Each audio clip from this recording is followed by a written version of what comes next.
नमस्कार दोस्तों। स्वागत करता हूं आपका आज की बड़ी खबरों में, जो आपको जानना बेहद ज़रूरी है। तो चलिए बिना किसी देरी के नज़र डालते हैं आज की बड़ी खबरों पर।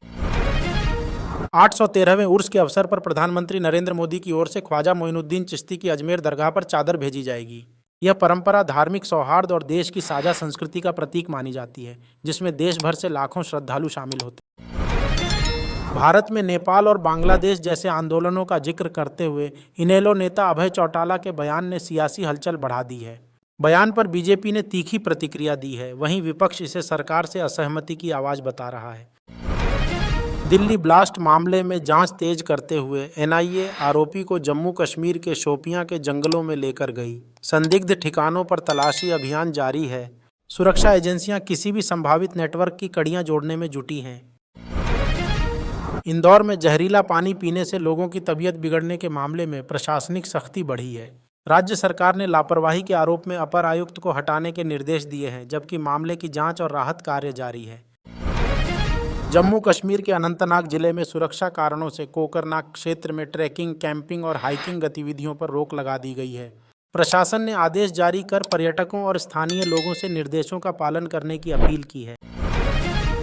इंदौर में दूषित पानी से मौतों के मामले पर हाईकोर्ट ने राज्य सरकार को कड़ी फटकार लगाई है। अदालत ने इसे गंभीर प्रशासनिक लापरवाही बताते हुए जवाब तलब किया और कहा कि नागरिकों के स्वास्थ्य से कोई समझौता स्वीकार्य नहीं है। उत्तराखंड के जोशीमठ में सेना कैंप के स्टोर में भीषण आग लग गई। आग से भारी नुकसान की आशंका है, हालांकि किसी के हताहत होने की सूचना नहीं है। दमकल और सेना की टीमें मौके पर आग बुझाने में जुटी रहीं। इंदौर में नगर निगम कार्यालय के बाहर कांग्रेस कार्यकर्ताओं ने कैलाश विजयवर्गीय के खिलाफ जोरदार विरोध प्रदर्शन किया। कार्यकर्ताओं ने दूषित पानी मामले को लेकर प्रशासन पर लापरवाही का आरोप लगाया और जिम्मेदार अधिकारियों पर कार्रवाई की मांग की। इंदौर में गंदा पानी पीने से हुई मौतों पर पूर्व मुख्यमंत्री उमा भारती ने तीखी प्रतिक्रिया दी है। उन्होंने कहा कि यह घटना सरकार के लिए शर्मनाक है और जनता की सुरक्षा में हुई चूक की जिम्मेदारी तय होनी चाहिए। एआई के जरिए महिलाओं की तस्वीरों के दुरुपयोग के मामलों पर राज्यसभा सांसद प्रियंका चतुर्वेदी ने चिंता जताई है। उन्होंने आईटी मंत्री से सख्त कार्रवाई और स्पष्ट कानून बनाने की मांग करते हुए डिजिटल सुरक्षा मजबूत करने पर जोर दिया है। लखनऊ के जीएमयू से जुड़े धर्मांतरण मामले में कार्रवाई तेज हो गई है। कोर्ट ने आरोपी डॉक्टर के खिलाफ गैर जमानती वारंट जारी किया है, जबकि पुलिस उसकी तलाश में दबिशें दे रही है और जांच आगे बढ़ रही है। कनाडा के वैंकूवर एयरपोर्ट पर एयर इंडिया का एक पायलट उड़ान से पहले शराब के नशे में पाया गया। सुरक्षा एजेंसियों ने पायलट को हटाया, फ्लाइट में देरी हुई और एयरलाइन ने आंतरिक जांच शुरू कर दी है। ऑस्ट्रेलिया के सिडनी में खेले जाने वाले 5वें एशेज टेस्ट के बाद उस्मान ख्वाजा अंतर्राष्ट्रीय क्रिकेट से संन्यास लेंगे। लंबे करियर में उन्होंने कई यादगार पारियां खेलीं और टीम के लिए अहम योगदान दिया। शेयर बाजार में मजबूती देखने को मिली, जहां सेंसेक्स 573 अंकों की बढ़त के साथ 85,762 पर बंद हुआ। वहीं निफ्टी 182 अंक चढ़कर 26,328 के स्तर पर पहुंच गया। बैंकिंग और आईटी शेयरों में खरीदारी से बाजार को सहारा मिला। जयपुर के चौमू इलाके में पथराव की घटना के बाद प्रशासन ने सख्त रुख अपनाया है। 21 दिसंबर की हिंसा में शामिल आरोपियों के घरों पर बुलडोजर कार्रवाई की गई, जिससे इलाके में तनाव बना हुआ है और भारी पुलिस बल तैनात किया गया है। ब्राजील के पूर्व राष्ट्रपति जायर बोल्सोनारो को इलाज के बाद फिर से जेल भेज दिया गया है। स्वास्थ्य जांच पूरी होने के बाद प्रशासन ने उन्हें न्यायिक हिरासत में वापस भेजा, जबकि उनके समर्थकों में इस फैसले को लेकर नाराजगी देखी जा रही है। अयोध्या समेत उत्तर प्रदेश के कई हिस्सों में घने कोहरे का असर देखा गया है। सुबह के समय दृश्यता बेहद कम रही, जिससे सड़क और रेल यातायात प्रभावित हुआ। मौसम विभाग ने अगले कुछ दिनों तक कोहरे के बने रहने की संभावना जताई है। बेंगलुरु में अवैध रॉक ब्लास्टिंग की घटना ने वन्यजीव सुरक्षा पर सवाल खड़े कर दिए हैं। इस हादसे में 4 तेंदुओं की मौत हो गई, जिसके बाद वन विभाग ने जांच शुरू कर दी है और जिम्मेदार लोगों पर सख्त कार्रवाई की बात कही है। जापान के साथ बढ़ते तनाव के बीच चीन के राष्ट्रपति शी जिनपिंग रविवार को दक्षिण कोरियाई राष्ट्रपति की मेजबानी करेंगे। इस मुलाकात को क्षेत्रीय सुरक्षा और कूटनीतिक संतुलन के लिहाज से बेहद अहम माना जा रहा है। भारत में केएफसी और पिज्जा हट के ऑपरेटर्स के विलय पर मुहर लग गई है। $934 मिलियन की इस बड़ी डील से फूड रिटेल सेक्टर में बड़ा बदलाव आने की उम्मीद है और दोनों ब्रांड्स की बाजार पकड़ और मजबूत हो सकती है। यूक्रेन ड्रोन हमले को लेकर अंतर्राष्ट्रीय राजनीति में हलचल तेज हो गई है। रूस ने दावा किया है कि उसने पुतिन के आवास से जुड़े सबूत अमेरिका को सौंपे हैं, जिससे इस मुद्दे पर कूटनीतिक तनाव और बढ़ सकता है। राजधानी दिल्ली में आज से शब्दोत्सव साहित्यिक आयोजन की शुरुआत हो गई है। इस आयोजन में देश भर के लेखक, कवि और साहित्य प्रेमी शामिल हो रहे हैं, जहां विचार, कविता और संवाद के जरिए साहित्य को नई आवाज दी जाएगी। जोहरान ममदानी ने जेल में बंद छात्र नेता उमर खालिद को पत्र लिखकर समर्थन जताया है। उन्होंने लिखा कि हम सब आपके बारे में सोच रहे हैं।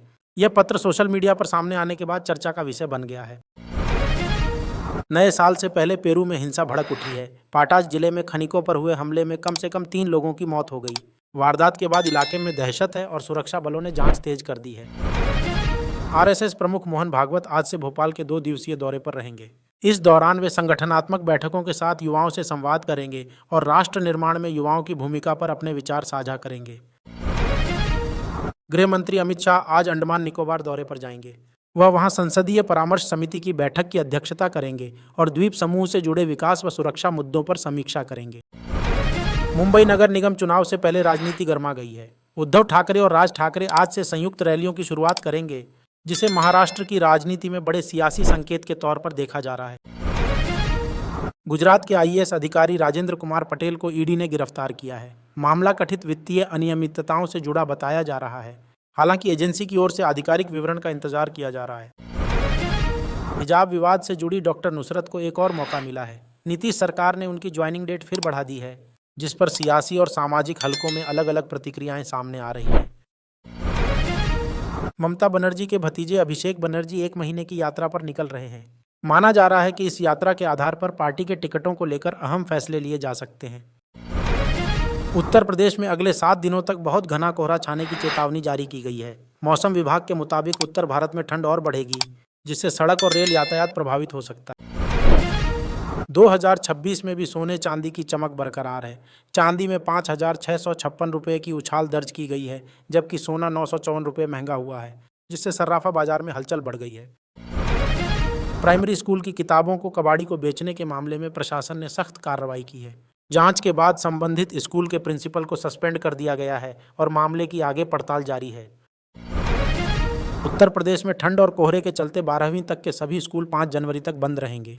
मुख्यमंत्री योगी आदित्यनाथ ने अफसरों को सख्त निर्देश दिए हैं कि बच्चों की सुरक्षा से कोई समझौता न हो और हालात पर लगातार नजर रखी जाए। यूपी रेरा ने 5 जिलों में 7 रियल एस्टेट प्रोजेक्ट्स को मंजूरी दी है। करीब 417 करोड़ रुपए के निवेश से इन परियोजनाओं को हरी झंडी मिली है, जिससे हाउसिंग सेक्टर को रफ्तार और हजारों लोगों को रोजगार मिलने की उम्मीद है। दिल्ली सरकार ने अरविंद केजरीवाल के खिलाफ एफआईआर दर्ज कराने का फैसला किया है। सरकार का आरोप है कि केजरीवाल ने फेक न्यूज फैलाई है, जिससे भ्रम फैला और प्रशासनिक कामकाज प्रभावित हुआ। घूस दो नहीं तो घर गिरा दूंगा। रिश्वतखोरी के इस मामले में एमसीडी के जूनियर इंजीनियर समेत 3 लोगों को दोषी ठहराया गया है। कोर्ट के फैसले के बाद भ्रष्टाचार पर सख्ती के संदेश के तौर पर इस कार्रवाई को अहम माना जा रहा है।